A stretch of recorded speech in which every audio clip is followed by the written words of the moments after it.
Welcome to Fair Game. I'm Kristine Leahy. My guest today has appeared in Love and Basketball, House of Cards, Soul Food, and is currently working on the newest Shonda Rhimes hit ABC show, Station 19. Actor Boris Kodjoe is here. Thanks for being here. Thank you for having me in this beautiful place. Thank you. I'm glad that you like it. Yes. So, Love and Basketball, one of my favorite movies of all time, not just sports movie. Memories. But of all time. You played a love interest, right, in Love and Basketball. Did you know at the time that it would be kind of a cult classic? I had no idea. This was my first movie, my first real feature, and with Omar Epps and Sanaa and Regina Hall and all these people, Gabrielle Union, everybody. So it was a big deal for me to land that part. It was my first part ever since I had just come to Hollywood, and I had no idea. But I still like to watch it. I like to watch it with my kids now. I do remember this one scene that was cut out of the movie where it was a make-out scene in the car after the prom. You know, we were dancing at the prom, and then we were in the car somewhere on the hill overlooking LA, and Sanaa and I were making out in the car all night. I remember that one because Omar and her were dating at the time. Yes. And he was sitting like 20 feet away on a chair. Oh, they were in real life dating? Yeah, real life. And he's watching you make out with his girlfriend? It was hysterical. And it made her really nervous. Yeah, did it make you nervous? Of course. I'm like, what's going on? Oh. But I was new. I had no idea that this wasn't, the standard. But so he was sitting there watching us while we were making out. I can't imagine many guys want to watch you making out with their girlfriend. Well, I certainly wouldn't do that to my wife. Yeah, we have a little rule, my wife and I, because she's an actress, and she gets to make out with a lot of guys like Morris Chestnut and people like that all the time when she's working on these shows. Okay. I never watch it. Oh, that's the rule. You don't watch each other make out with anyone else. Absolutely not. I don't watch it. Even when it comes out on TV, I know when it's coming. I usually get up and go to the bathroom and make a sandwich or something. I don't want to see it. And we also have a rule that there's no tongue involved. Wait, what? Yeah. How did you guys come to this decision? Well, I just said, look, I don't want anybody else's tongue in your mouth. I think that's I don't want fair. your tongue in anybody else's mouth. So And the same goes for you. Same goes for me. So we fake it with the best of them. Well, rules, people. We got to set rules. I learned a lot today. So this role that you had on Love and Basketball wasn't a crazy stretch for you because you did play collegiate sports and you played tennis. Yes. You were professional at one point too. Why did you not decide to go the tennis route? Because I had an injury to my back, unfortunately, and it prohibited me from going further with tennis, which was heartbreaking at the time. But it all worked out for the better, I guess. And speaking of tennis, you call Serena Williams like a little sister. How did you guys become such good friends? Wow, I've known her since she was 12 or 13, something like that. We met a long time ago in New York at a Tommy Hilfiger fashion show. Okay. We were both in the show together. Her and Venus actually walked the show with us, and that's how we met. And she found out I was playing tennis, and we became really, really, really good friends. So you played tennis with her? Yeah. Who won? Here we go again. I'm not at liberty to discuss that. But, really? Let's just say that I made her cry a couple times. You made Serena cry? Yeah, she's very competitive. Okay. You also went to her wedding, right? Yes. What is Serena's wedding like? Just, bologna sandwiches, French fries.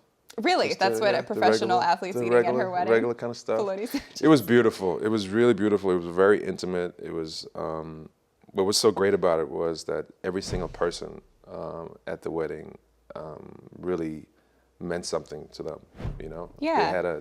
They were a part of that family and that friend circle, because oftentimes when people get married, they invite people who they haven't met, and because they're supposed to invite these people for business or whatever. And it wasn't like that at all. So everybody really cared about them, and it was super fun.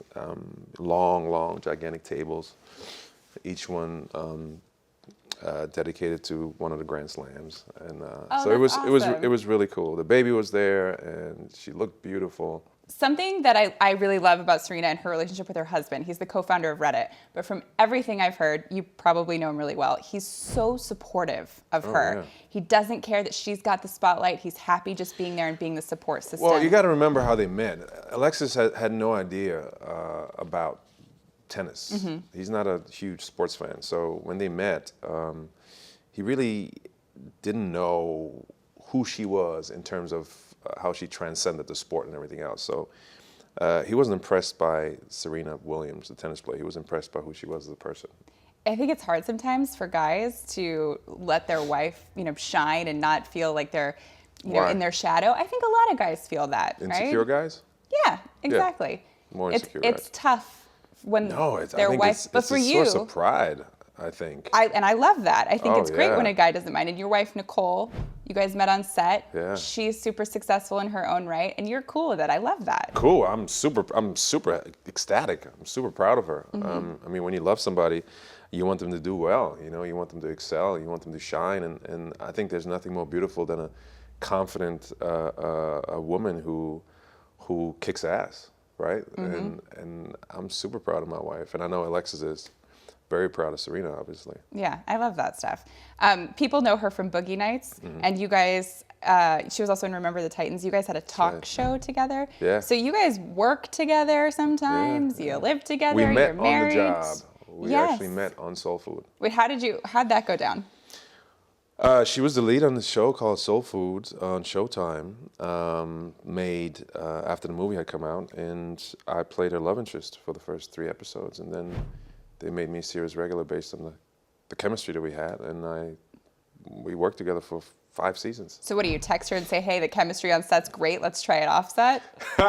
What do you do? It's funny the way it happened, because we weren't dating at first. We were both in relationships. And we became really, really good friends. We were shooting in Toronto, so all of us were always hanging out together because we were in a different city.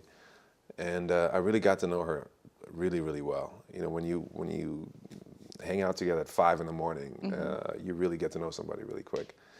And we weren't dating the first season and a half.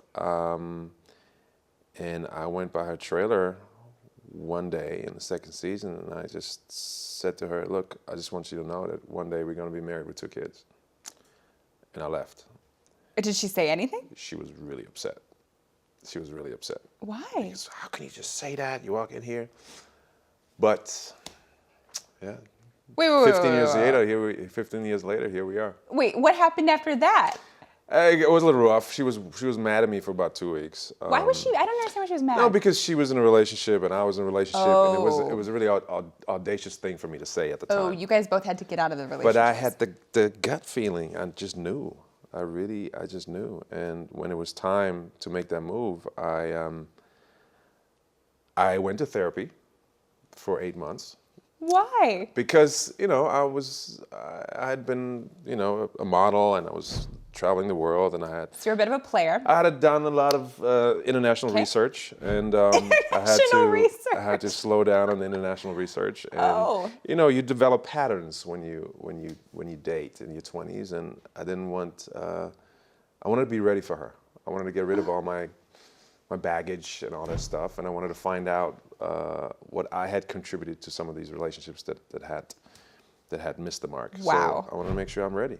So I went through therapy for a couple of months and called a couple of people and told them that we needed to quit the international research, and then I was ready.